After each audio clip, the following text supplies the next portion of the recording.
Hello बच्चों, ये question जो दिख रहा है आपको, ये जेईई एडवांस 2026 का पूछा गया क्वेश्चन है, पेपर 2 का। और मल्टीपल चॉइस इसके आंसर्स हो सकते हैं, यानी कि मोर देन वन करेक्ट इसके आंसर हैं। तो जो भी बच्चे क्लास 12th में हैं और जो जेईई और जेईई एडवांस को फोकस कर रहे हैं, उनको ये चीज़ ज़रूर देखना चाहिए कि क्वेश्चन किस तरीके से पूछा गया है और कितना बेहतरीन क्वेश्चन बनाया है इलेक्ट्रोस्टैटिक एंड मैकेनिक्स को क्लब करके। मतलब काफ़ी बेहतरीन क्वेश्चन है। तो एक बार सॉल्व करने की कोशिश करते हैं। जरा देखिए, consider an electric dipole comprising two charges plus q and minus q, each with mass small m, separated by a fixed distance d and initially at rest with its dipole moment pointing along positive I cap. ठीक है, a uniform electric field E j cap is turned on at a time t equals to 0 and it is turned off at t equals to tf. ठीक है, ये कोई final time है, वहां पर क्या किया जा रहा है, टर्न ऑफ कर दिया जा रहा है इलेक्ट्रिक फील्ड को, और इलेक्ट्रिक फील्ड कहां पर शुरू किया जा रहा है, t इक्वल्स टू 0 पर इलेक्ट्रिक फील्ड को टर्न ऑन किया जाता है। अब पूछ रहा है when the dipole moment makes an angle theta final with the I cap neglecting any source of energy loss, यानी कि एनर्जी कहीं लॉस नहीं हो रहा है। कहने का मतलब एक ये हिंट देना चाहता है कि अगर आप चाहे तो कंजर्वेशन ऑफ एनर्जी यूज कर सकते हैं, आप चाहे तो कंजर्वेशन ऑफ एनर्जी यूज कर सकते हैं। पहले एक बार डायग्राम इसका बनाने की कोशिश करिए कि ये डायग्राम किस तरीके से बनेगा। तो सबसे पहले हमने क्या कर लिया, मान लो कि ये एक्स वाई एक्सिस ले लिया, ठीक है, और तुम्हारा मान लो कि ये माइनस क्यू चार्ज है और ये प्लस क्यू चार्ज है।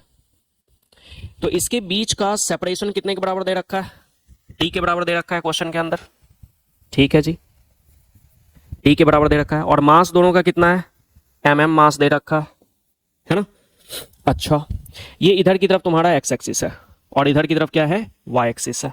ठीक है, तो मैं डायपोल मोमेंट का तो डायरेक्शन बता ही सकता हूं कि डायपोल मोमेंट हमेशा क्या होता है, नेगेटिव से पॉजिटिव की तरफ होता है। ये आपने क्लास के अंदर सीखे हो, डायपोल मोमेंट नेगेटिव से पॉजिटिव की तरफ होता है। अच्छा, अब बोल रखा है uniform electric field E J cap is turned on, यानी कि टी इक्वल्स टू 0 पर तो क्या है, टी इक्वल्स टू 0 पर ये बता रखा है कि रेस्ट में है।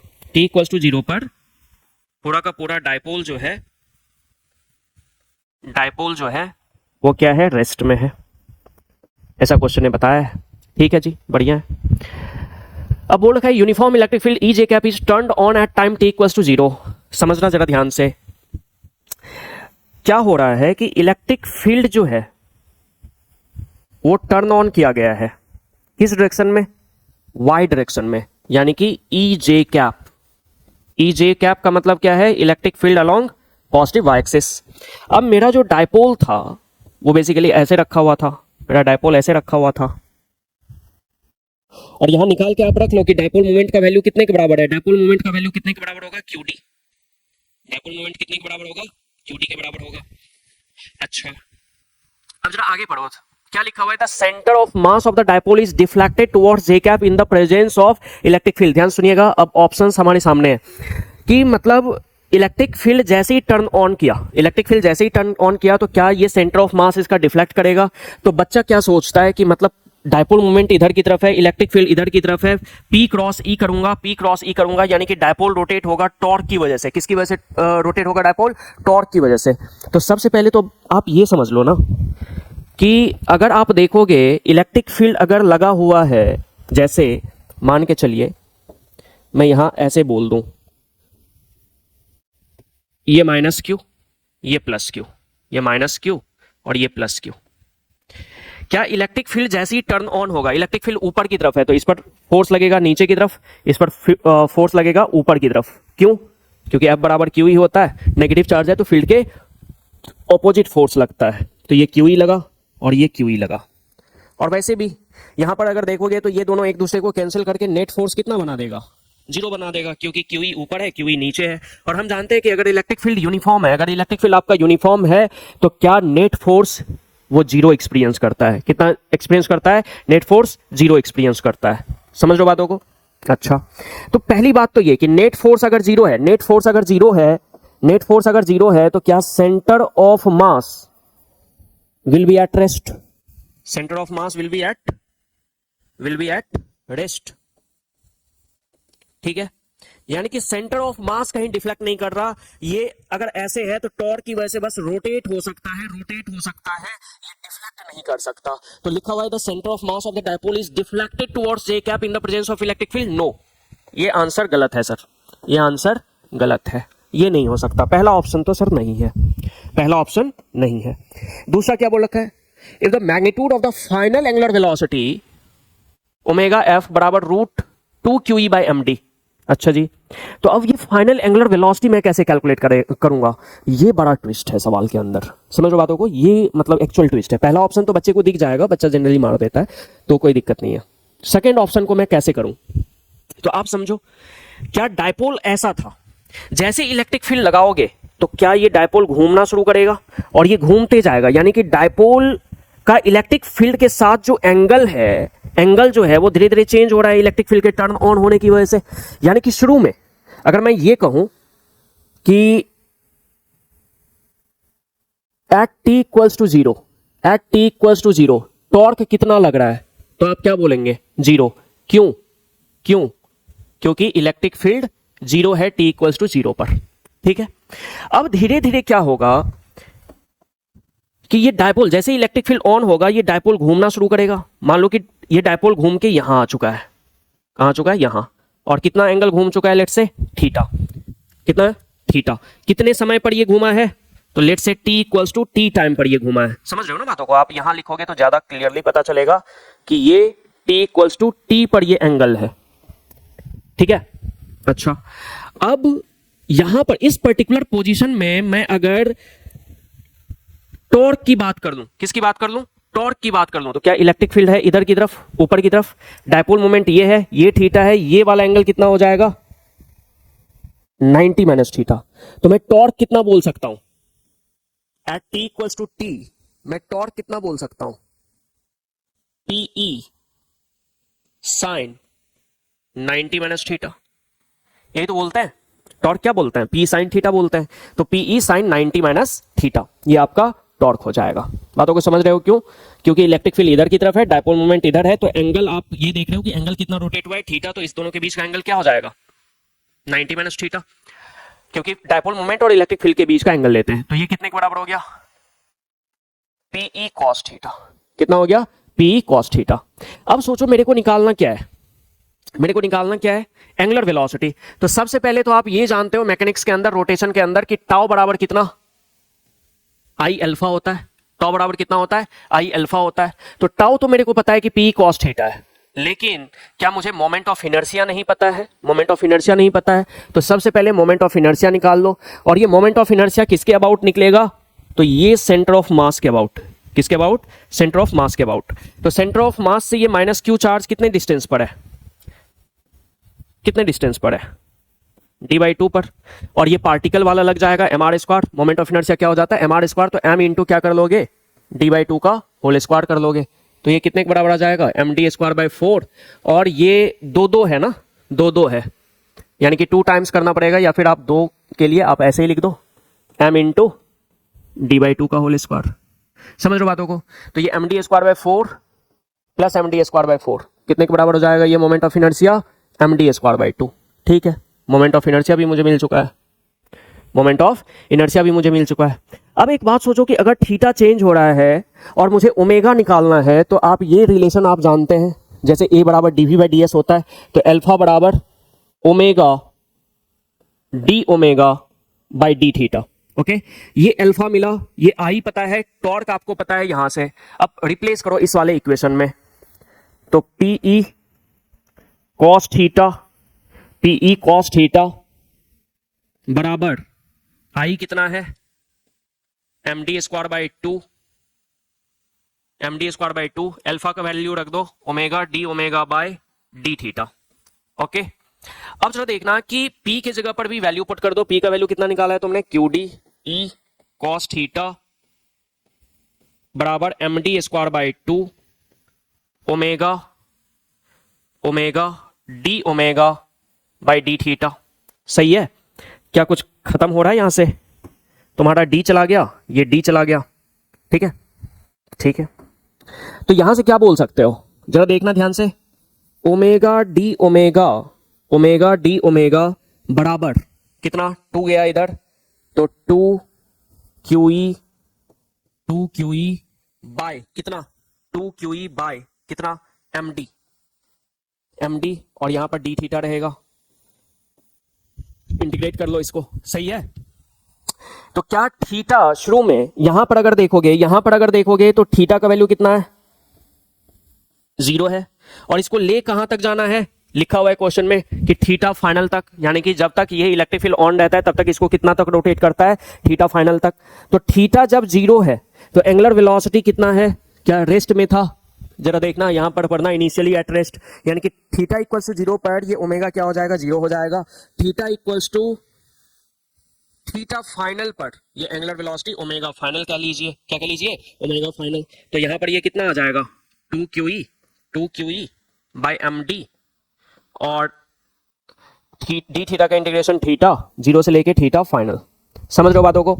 तो यहां से ये आ गया ओमेगा स्क्वायर बाई 2, कहां से कहां तक, 0 से लेके ओमेगा फाइनल, और ये 2QE by md theta final, मतलब थीटा से थीटा फाइनल, मतलब थीटा ये 0 से थीटा फाइनल तक लगा दो, सही है। अब इसको बस कैलकुलेशन करना है, तो जरा देखना, ये ओमेगा फाइनल का स्क्वायर बाई 2 और ये कितना बनाएगा, 2QE md by theta final. दूसरे स्लाइड में करते हैं, जरा देखें, ये आ जाएगा ओमेगा फाइनल का स्क्वायर डिवाइडेड बाई 2 बराबर कितना आ रहा था इधर, 2QE by md, 2QE by md into theta final. Okay, theta final है। एक चीज मिसिंग हो गया ना, एक चीज मिसिंग हो गया इधर तुम्हारा, ये कॉस थीटा था ना, इधर में कॉस थीटा डी थीटा था, ये गड़बड़ हुआ। ये कॉस थीटा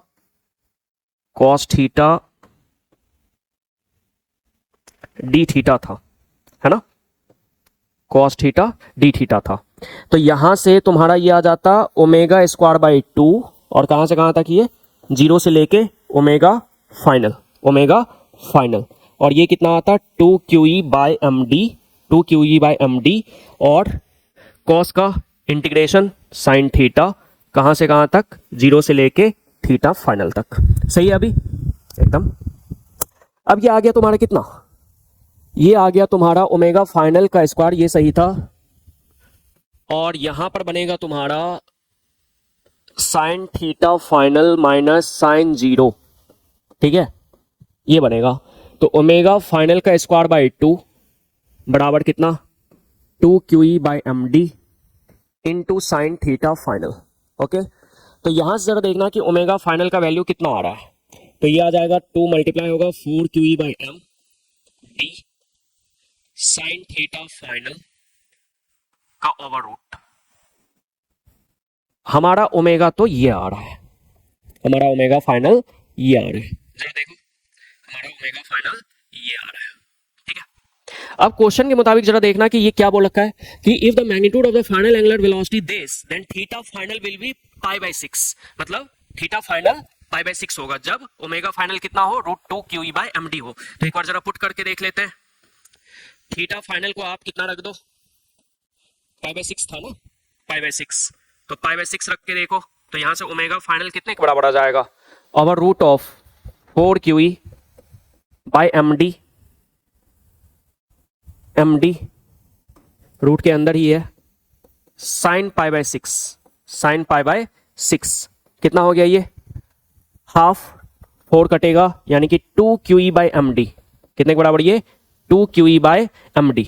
तो ये कितना आ रहा है, √2QE md, हाँ यही आ रहा है। तो कहने का मतलब मेरे हिसाब से बी ऑप्शन जो है वो सही आना चाहिए, जो हमने जिस तरीके से कैलकुलेशन किया हुआ है, ठीक है। अब क्या बोल रखा है, सी ऑप्शन जरा देखिए, इफ थीटा फाइनल बराबर pi by 3 then change in kinetic energy of the dipole is given by 2√3QED, ठीक है ना। चेंज इन काइनेटिक एनर्जी पूछा है, क्या पूछा है, चेंज इन काइनेटिक एनर्जी कहां पर पूछा है, अगर थीटा फाइनल मेरा पाई बाई 3 होगा तो, ठीक है। आपने ओमेगा फाइनल तो निकाल ही रखा है, अब सीखो कि चेंज इन काइनेटिक एनर्जी, अगर मेरे को चेंज इन काइनेटिक एनर्जी निकालना है तो चेंज इन काइनेटिक एनर्जी क्या होता है, के फाइनल माइनस के इनिशियल, और रोटेशन वाला चीज है तो हाफ इंटू, आप ये जानते हो, हाफ इंटू आई इंटू ओमेगा फाइनल का स्क्वायर माइनस हाफ इंटू आई इंटू ओमेगा इनिशियल का स्क्वायर, सही है। तो आप सोचो ओमेगा इनिशियल तो मेरा क्या था, ओमेगा इनिशियल 0 था, तो ये वाला पार्ट तो ऐसे ही 0 चला गया, ये वाला पार्ट ऐसे ही 0 चला गया। तो हाफ इंटू आई का वैल्यू तुमने कितना निकाला था, M D square by two, M D square by two, यहाँ M D square by 4 into 2 आया था ना, तो ये एम डी स्क्वायर बाई 2। अच्छा, ओमेगा फाइनल का स्क्वायर करोगे, ओमेगा फाइनल का स्क्वायर करोगे तो कितना आ रहा था ये, यहां से देख लो ना, 2 यहां चला जाएगा, यानी कि 4 Q E by M D into sine theta final. ये मेरा चेंज इन काइनेटिक एनर्जी आ रहा है, ये मेरा क्या आ रहा है, चेंज इन काइनेटिक एनर्जी आ रहा है। ठीक है, ये मेरा चेंज इन काइनेटिक एनर्जी आ रहा है।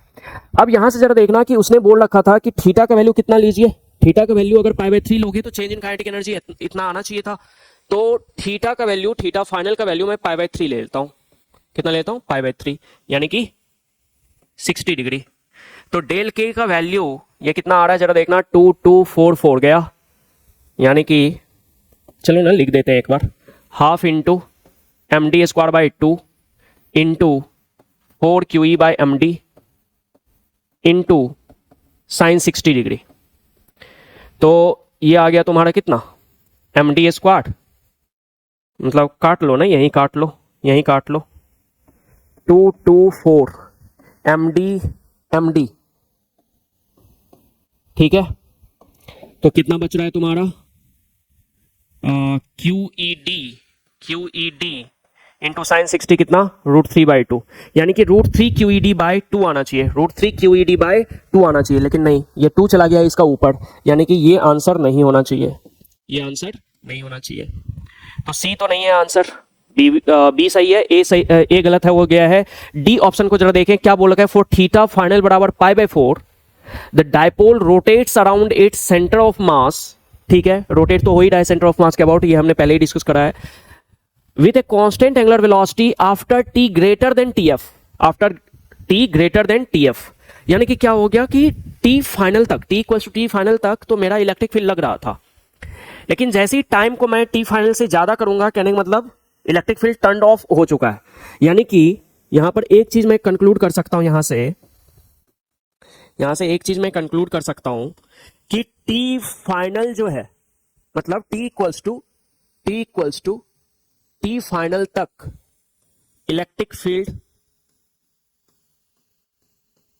टर्न ऑन है, लेकिन अगर T greater than T F लोगे तो ये क्या बता रहा है कि इलेक्ट्रिक फील्ड जो है वो जीरो हो चुका है, इलेक्ट्रिक फील्ड जीरो हो चुका है। और अगर इलेक्ट्रिक फील्ड जीरो हो चुका है तो टॉर्क होता है कितना, पी क्रॉस ई या पी साइन थीटा, तो टॉर्क हो जाएगा जीरो।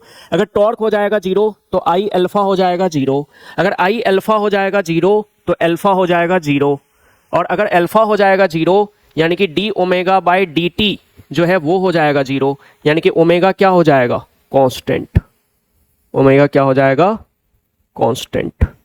क्या बोल रखा था, सुनो जरा, for theta final equals to π/4 the dipole rotates around its centre of mass with a constant angular velocity. हाँ ठीक ही तो है, कांस्टेंट एंगुलर वेलोसिटी से ये रोटेट करेगा जब T greater than T final होगा, यानी कि आंसर क्या होना चाहिए, ए एंड डी, आंसर क्या होना चाहिए, ए एंड डी होना चाहिए। समझ लो बातों को, ए एंड डी होना चाहिए। तो इस तरीके से ये क्वेश्चन था आपके इलेक्ट्रोस्टैटिक का, बहुत ही सही क्वेश्चन है, बहुत अच्छा क्वेश्चन है, दिमाग लगाने वाला क्वेश्चन है। तो ऐसे और भी क्वेश्चंस हैं जो मैं आपके सामने डिस्कस करूंगा। Thank you.